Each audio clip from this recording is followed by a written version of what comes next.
मुझे कैसे पता चलेगा कि मैं स्ट्रेस्ड हूँ?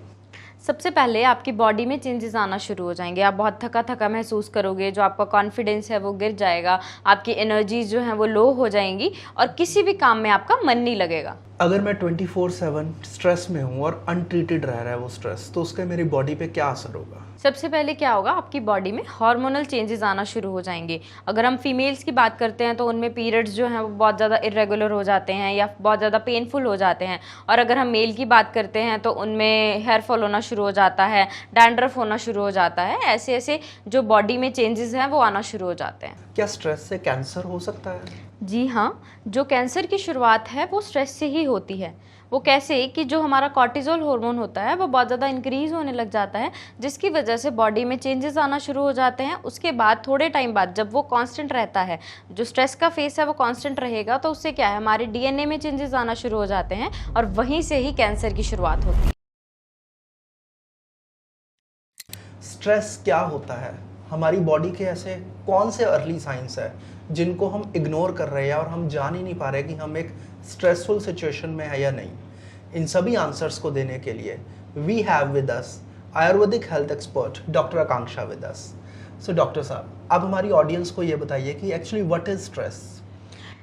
स्ट्रेस अगर हम बोलें तो बहुत कुछ है और अगर हम कहें तो कुछ भी नहीं है। स्ट्रेस एक ऐसी कंडीशन है जब हम किसी चीज़ का अपने दिमाग के ऊपर लोड ले लेते हैं या प्रेशर ले लेते हैं, जिसकी वजह से क्या है, हमारी बॉडी में चेंजेस आना शुरू हो जाते हैं। एक तो होता है गुड स्ट्रेस और एक होता है bad stress. Good stress is like कि कल जैसे फॉर एग्जांपल कल आपकी मीटिंग है, तो उससे क्या होगा, आपको एक टेंशन होगी कि मेरे को वहाँ पे अच्छा परफॉर्म करना है, तो वो हो गया एक गुड स्ट्रेस। लेकिन वो चीज़ अगर कांस्टेंट हो रही है, सस्टेन रह रही है, तो वो हो गया बैड स्ट्रेस, जिसकी वजह से क्या है, हमारी बॉडी में चेंजेस आना शुरू हो जाते हैं, हमारी एनर्जी बहुत ज़्यादा लो हो जाती है, कॉन्फिडेंस बहुत ज़्यादा डाउन हो जाता है। अगर हम बॉडीली साइंस की बात करते हैं तो हमें एंग्जाइटी होना शुरू हो जाती है, हम बहुत ज़्यादा ओवरथिंक करते हैं एक चीज़ को लेके। तो ये सारे जो चेंजेस हैं वो आना शुरू हो जाते हैं। अगर हम किसी क्लिनिकल कंडीशन की बात कर लेते हैं तो उसमें क्या होता है, जैसे फीमेल्स हैं उनमें हार्मोनल इम्बैलेंस होना शुरू हो जाता है, जो पीरियड्स हैं वो बहुत ज़्यादा इरेगुलर हो जाते हैं या पेनफुल पीरियड्स हो जाते हैं, या फिर 3 से 4 महीने किसी फीमेल को पीरियड्स ही नहीं आते हैं। ये बहुत ज़्यादा एक स्ट्रेसफुल कंडीशन हो जाती है। और वैसे ही अगर हम मेल्स की बात करते हैं तो सबसे पहले उसमें क्या होगा, डैंड्रफ होना शुरू हो जाएगी, हेयर फॉल होना शुरू हो जाएगा। तो आयुर्वेदा के साथ अगर हम इसको कंपेयर करेंगे तो हमारी बॉडी में 3 दोष होते हैं, वात पित्त कफा। तो इसमें क्या है, वात दोषा बहुत ज़्यादा एग्रीवेट हो जाता है। तो basically this is stress only. आपने वात पित्त और कफा दोष की बात करी। एक्चुअली ये दोष होते क्या है जो स्ट्रेस का कारण बनते हैं? अगर हम वात पित्त और कफ की बात करते हैं तो वो तो एक डॉक्टर ही एनालिसिस कर सकता है कि उसको कौन से दोष की प्रॉब्लम है। लेकिन अगर हम एक लेमन लैंग्वेज में बात करते हैं तो जब पित्त की अगर हम बात करें तो वो गैस्ट्रिक इश्यूज लेके आता है, जो कफ है वो कोल्ड और कफ की प्रॉब्लम, रेस्पिरेटरी इश्यूज लेके आता है, या फिर लेजीनेस की इश्यूज लेके आता है। लेकिन जब हम वात की बात करते हैं तो उसमें क्या है, फॉर एग्जाम्पल कोई पर्सन है वो अच्छे से सो नहीं पा रहा है, उसकी स्लीप बहुत ज़्यादा डिस्टर्ब्ड है, तो वो क्या है, वो वात की वजह से है। जब वात बहुत ज़्यादा इंक्रीज हो जाता है तो अच्छे से जो पर्सन है उसको स्लीप डिस्टर्बेंस हो जाएगी और ऑब्वियसली वो एक स्ट्रेस का कॉज भी है। तो इसका क्या कोई क्लिनिकल टेस्ट है या नाड़ी परीक्षण के थ्रू ही आप ये जान सकते हैं कि किसको कौन सा दोष है? इसका एक प्रॉपर क्लिनिकल टेस्ट तो सिर्फ अगर हम नाड़ी परीक्षण करेंगे उससे हमें समझ आएगा, या फिर अगर हम बात करते हैं प्रकृति एनालिसिस की, अगर कोई पर्सन है, मैं उसकी प्रकृति एनालिसिस कर रही हूँ, उसकी हिस्ट्री टेकिंग करूँगी, तो उससे मुझे समझ आएगा कि उसको वाता के सिम्टम्स आ रहे हैं, पित्ता के सिम्टम्स आ रहे हैं या कफा के सिम्टम्स आते हैं। तो बेसिकली हम आज स्ट्रेस की बात कर रहे हैं, तो स्ट्रेस में जो बेसिकली है वाता की ही प्रॉब्लम रहती है। वाता जो है वो बहुत ज़्यादा एग्रीवेट हो जाता है बॉडी में। तो आजकल स्ट्रेस क्या सिर्फ एक फैशन बन गया है या एक्चुअली ये लोगों को मेंटली वीक कर रहा है? स्ट्रेस को एक फैशन कहना तो एक कोई लॉजिकल बात नहीं है, क्योंकि जो पर्सन इसको फेस कर रहा है, जिसको प्रॉब्लम हो रही है, वो तो उसी को पता है। लेकिन हाँ, जो आजकल लोग हैं वो बहुत ज़्यादा मेंटली वीक हो रहे हैं। वो बहुत सारी कंडीशंस आ जाती हैं, जैसे उनका वर्क लाइफ प्रेशर है, या कोई फैमिली प्रेशर है, किसी को फाइनेंशियल प्रॉब्लम हो रही है, या किसी का लाइफस्टाइल ही बहुत ज़्यादा सीडेंटरी हो गया है। तो उस केस में जो स्ट्रेस है वो एक मेंटल वीकनेस की प्रॉब्लम बन जाती है। Can you differentiate between stress, depression and overthinking? Sure. Depression, overthinking और स्ट्रेस ये तीनों अलग चीज़ें हैं। स्ट्रेस क्या है, एक लाइफ का फेस होता है। थोड़े टाइम के लिए हमारी लाइफ में कोई प्रॉब्लम आती है, हम उस चीज़ को बहुत ज़्यादा सोच लेते हैं, उसका प्रेशर ले लेते हैं, तो वो स्ट्रेस, अगर वो चीज़ ठीक हो जाएगी तो हम स्ट्रेस फ्री हो जाएंगे। Next is over thinking. Over thinking is कि हम किसी छोटी छोटी बात पे, किसी ने मुझे कह दिया कि तू ऐसा है, तो मैं सोचने शुरू हो जाऊंगी कि मैं ऐसी क्यों हूँ। That is over thinking. And depression, depression एक क्लिनिकल कंडीशन आ जाती है। क्लिनिकल कंडीशन मतलब आपको उसको डायग्नोसिस, ट्रीटमेंट के साथ डील करना पड़ेगा, अपने लाइफस्टाइल चेंजेस के साथ डील करना पड़ेगा। स्ट्रेस और ओवरथिंकिंग को हम अपने आप में चेंजेस लाके भी उसको डील कर सकते हैं, बट डिप्रेशन एक क्लिनिकल कंडीशन बन जाती है जहां पे आपको मेडिकेशन के लिए जाना ही पड़ेगा, आपको डॉक्टर के पास जाना ही पड़ेगा। क्या कॉर्पोरेट जॉब्स एक्चुअली लोगों को स्ट्रेस की तरफ लेके जा रही है? कि अगर मैं एक डायरेक्ट स्टेटमेंट दे दूं कि कॉर्पोरेट लाइफ टॉक्सिक है या उस साइड लेके जा रही है, तो ये बिल्कुल गलत है। बिकॉज एक वर्क कल्चर होता है, एक वर्क एनवायरनमेंट होता है, अगर वो आपको पॉजिटिव मिल रहा है, आपको जो आपके कलीग्स हैं उनकी सपोर्ट मिल रही है, आपकी ऑर्गेनाइजेशन की सपोर्ट मिल रही है, तो ऑब्वियसली वो स्ट्रेस की तरफ नहीं जाएगा। तो दैट्स वाई मैं ये कह रही हूँ कि मैं डायरेक्टली नहीं कह सकती कि कॉर्पोरेट कल्चर जो है वो टॉक्सिक है या फिर वो डिप्रेशन की तरफ या स्ट्रेस की तरफ लेके जा रहा है। लेकिन जब वर्क लाइफ प्रेशर होगा, उसको साथ में उसको ऑफिस का प्रेशर भी होगा, उसका लाइफस्टाइल सीडेंटरी बन चुका है, ऊपर से उसको फाइनेंशियल सपोर्ट भी नहीं मिल रही है, तो ये चीज़ें स्ट्रेस में गिनी जाती हैं। सोशल मीडिया, क्या ये एंग्जाइटी का सबसे बड़ा रीज़न है या सिर्फ एक एक्सक्यूज़ है? सोशल मीडिया देखो सर, हमारे ऊपर डिपेंड करता है हम किसी चीज़ को अच्छे से यूज़ कर रहे हैं या उसका बैड यूज़ कर रहे हैं। ऐसा तो है नहीं कि सोशल मीडिया पे सब कुछ बेकार ही आ रहा है जो आपको स्ट्रेस की तरफ लेके जा रहा है, और ऐसा भी नहीं है कि बहुत अच्छा आ रहा है। तो वो हमारे ऊपर डिपेंड कर रहा है कि किसी चीज़ को हम कैसे यूज़ कर रहे हैं। अगर आप सोशल मीडिया का गुड यूज़ करोगे, लाइक अगर हम फेसबुक ही चला रहे हैं तो उसको हम नॉलेजेबल या एजुकेशनल पर्पस के लिए यूज़ करेंगे तो वो बहुत अच्छा है। आजकल क्या होता है कि लोग इंस्टाग्राम चलाते हैं, फेसबुक चलाते हैं, कोई वो वीडियो डाल रहे हैं तो उस पर नेगेटिव कमेंट्स आते हैं। सो ऑब्वियस सी बात है, अगर आप चलाओगे तो आपको नेगेटिव कमेंट्स आएंगे, तो वो उसी चीज़ पे क्या है, ओवर थिंक करना शुरू कर देते हैं। नेक्स्ट इज, अगर मैं ही हूँ, मैं आपको कह रही हूँ कि आप स्ट्रेस में हो, तो आप मेरे को एक एक्सक्यूज़ दे दोगे, यार मैडम मैं तो सोशल मीडिया बहुत चलाता हूँ, या फिर मैं तो खुद को एस्केप करने के लिए बस फ़ोन में डूबा रहता हूँ, तो वो एक एक्सक्यूज़ हो सकता है। लेकिन हम डायरेक्टली ये कहें कि सोशल मीडिया एक एक्सक्यूज़ बन चुका है, तो वो गलत है। सोशल मीडिया से अनरियलिस्टिक एक्सपेक्टेशंस बढ़ रही है लोगों की, तो स्ट्रेस उसका एक सबसे बड़ा कारण है। जी हाँ, बिल्कुल। जैसे देखो, मैं कोई भी रील देख रही हूँ या आप भी कोई रील देख रहे हो, तो उसमें क्या होता है कि जो लोग हैं वो बहुत ज़्यादा शो ऑफ कर रहे हैं कि मैं यहाँ जाता हूँ, वेकेशंस पे जा रहा हूँ, but it depends upon you कि आप क्या सोच रहे हो, क्योंकि हमें नहीं पता कि सामने वाले की लाइफ में क्या चल रहा है। लोग दिखावे के लिए तो बहुत कुछ करते हैं, लेकिन रियल लाइफ में क्या चल रहा होता है वो किसी को नहीं पता होता।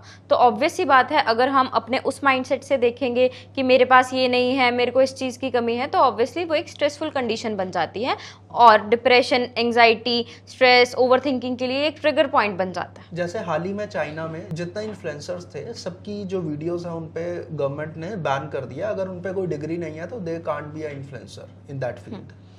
जी हाँ, ये बिल्कुल सही डिसीजन है कि अगर ये चीज़ इन्होंने बंद कर दिया है। मैं तो चाहती हूँ कि इंडिया में भी ये चीज़ होनी चाहिए। जैसे कल ही मैं इंस्टाग्राम चला रही थी तो उस पर मैंने देखा कि एक लड़की है, वो कह रही है कि अगर आप ये वाली टी पियोगे तो आपका लिवर डिटॉक्स हो जाएगा, ये वाली टी पियोगे तो आपकी बॉडी डिटॉक्स हो जाएगी। मतलब जो इंसान उस हेल्थ प्रोफेशन से रिलेटेड ही नहीं है वो आपको ऐसे कह रहा है, और मैं देख रही हूँ कि लोग उसको देख भी रहे हैं, उस पर कमेंट भी कर रहे हैं, मतलब 3-3 लाख लाइक आ रहे हैं उस पर। इट मीन्स कि लोग उस चीज़ से इन्फ्लुएंस हो रहे हैं। जिस चीज़ से रिलेटेड आपके पास डिग्री नहीं है, आप उस चीज़ के बारे में बोल रहे हो, तो दैट इज़ वेरी रॉन्ग। मैं तो चाहती हूँ कि ये इंडिया में भी होना चाहिए। क्या एंटी डिप्रेसेंट मेडिसिन जो है लेना कोई शॉर्टकट है या ज़रूरत? आजकल जो है स्ट्रेस बहुत ज़्यादा बढ़ रहा है, ठीक है, ओवर थिंकिंग की प्रॉब्लम बहुत ज़्यादा बढ़ रही है, तो उससे क्या है कि बॉडीली सिम्टम्स आना शुरू हो जाते हैं, पेशेंट को एंग्जाइटी होना शुरू हो जाती है, वो रात रात भर सोता नहीं है। तो उस केस में क्या होता है कि ये डायग्नोस करके उसको बता दिया जाता है कि आपको ये वाली मेडिसिन लेनी है, लाइक एसिटालोप्रैम बहुत ज़्यादा चल रही है, फ्लॉक्सिटिन बहुत चल रही है। बट इससे क्या होता है कि उसकी वो कंडीशन सही हो जाएगी, बट उसको लॉन्ग टाइम तक लेना वो एक एडिक्शन बन जाता है। अगर आप खुद नहीं समझोगे, आप अपने लाइफस्टाइल को चेंज नहीं करोगे, आप उसी फेस में बैठे रहोगे, तो वो जो मेडिसिन है वो भी हेल्प करना बंद कर देती हैं। ठीक है। तो मैं तो यही कहूँगी कि अगर आपको अपने स्ट्रेस को मैनेज करना है और वो बहुत ज़्यादा लॉन्ग टर्म हो गया, आप मेडिसिन लो, बट उसके साथ साथ अपने लाइफस्टाइल को भी सही करो।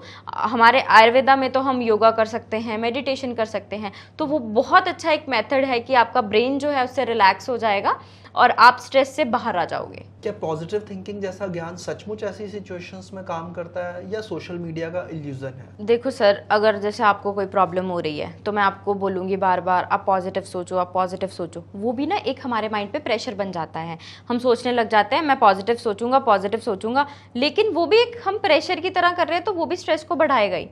ठीक है। अब पूरा दिन आप यही सोचोगे कि मुझे स्ट्रेस नहीं लेना, मुझे नेगेटिव नहीं सोचना, मुझे पॉजिटिव रहना है, तो वो भी एक स्ट्रेस का ट्रिगर हो जाता है। लेकिन अगर हम उसको एक मॉडिफाई वे से देखेंगे कि मैं पॉजिटिव सोचूंगा, मेरे को ये प्रॉब्लम आ रही है, मैं इसको ऐसे हैंडल करूंगा, that is the good way. But एक उसको प्रेशर की तरह लेना वो एक अच्छा वे नहीं है, वो स्ट्रेस को और ज़्यादा ट्रिगर कर देता है। क्या पेरेंट्स और फैमिली प्रेशर इंडिया में सबसे बड़ा डिप्रेशन का रीज़न है या कोई और?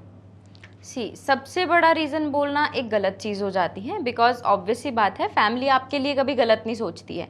लेकिन इंडिया में क्या है कि हमारा जो फैमिली प्रेशर है वो बहुत ज़्यादा हो जाता है। लाइक जॉब नहीं मिल रही है, तू पढ़ता नहीं है, तुम काम नहीं कर रहे हो, तो वो एक साइड से प्रेशर बन जाता है। वो उनकी साइड से पॉजिटिव प्रेशर होगा, बट हम जो लोग हैं वो सोच लेते हैं कि मुझे फैमिली प्रेशराइज कर रही है, या फिर हम कह सकते हैं कि किसी के घर का फैमिली एनवायरनमेंट अच्छा नहीं है तो वो ऑब्वियसली स्ट्रेस की कंडीशन में चला जाता है। लाइक मैंने आपको पहले भी बताया था, आपने कॉर्पोरेट कल्चर की बात करी थी, तो उसमें भी मैंने यही बोला कि जो अगर वहाँ पे वर्क एनवायरनमेंट अच्छा रहेगा, आपके कलीग्स जो हैं वो सपोर्टिव रहेंगे, ऑर्गेनाइजेशन अच्छी होगी, तो ऑब्वियसली वहाँ पे स्ट्रेसफुल कंडीशन नहीं होगी।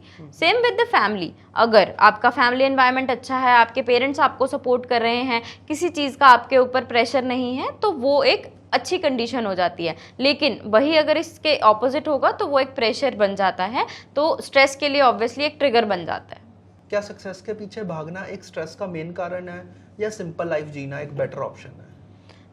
अगर आप सक्सेस के पीछे नहीं भागोगे तो सक्सेस आपके पास कभी भी नहीं आ सकती।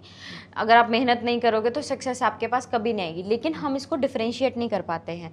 हम क्या करते हैं, उसको एज अ प्रेशर ले लेते हैं कि मेरे को सक्सेस नहीं मिल रही, मेरी ग्रोथ नहीं हो पा रही, मेरे को ये प्रॉब्लम आ रही है। लेकिन उस प्रॉब्लम को अच्छे से टैकल करना कि मुझे सक्सीड होना है लाइफ में, तो मैं क्या करूँ उसके लिए कि मैं सक्सेस हो पाऊँ। मेरे को ऐसे वेज ढूंढने पड़ेंगे।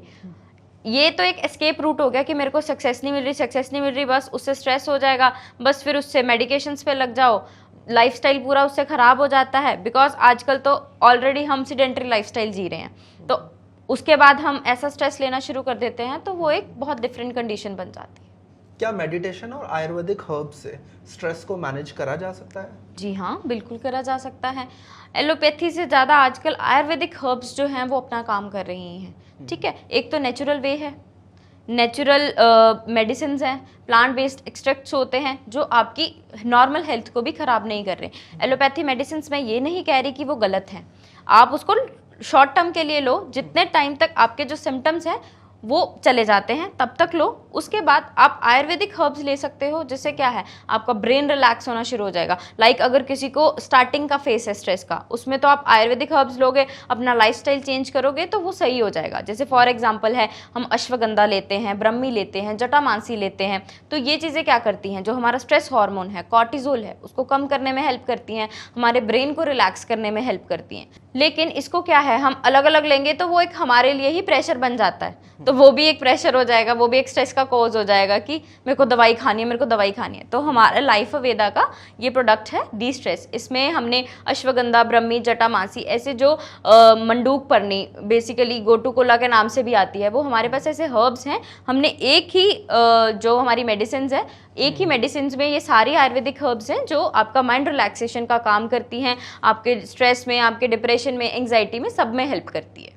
तो आज हमने जाना डॉक्टर आकांक्षा से कि हम स्ट्रेस को कैसे मैनेज कर सकते हैं और क्या रीजंस है एक्चुअली स्ट्रेस के, जिनसे हम इसे काफ़ी हद तक कम कर सकते हैं। तो thank you so much for watching this podcast and आप इस पॉडकास्ट को उन लोगों के साथ जरूर शेयर कीजिए जो ऐसी किसी भी प्रॉब्लम का शिकार है। Thank you so much for watching. मिलते हैं अगले पॉडकास्ट में, तब तक हेल्दी रहिए और अपना ध्यान रखिए।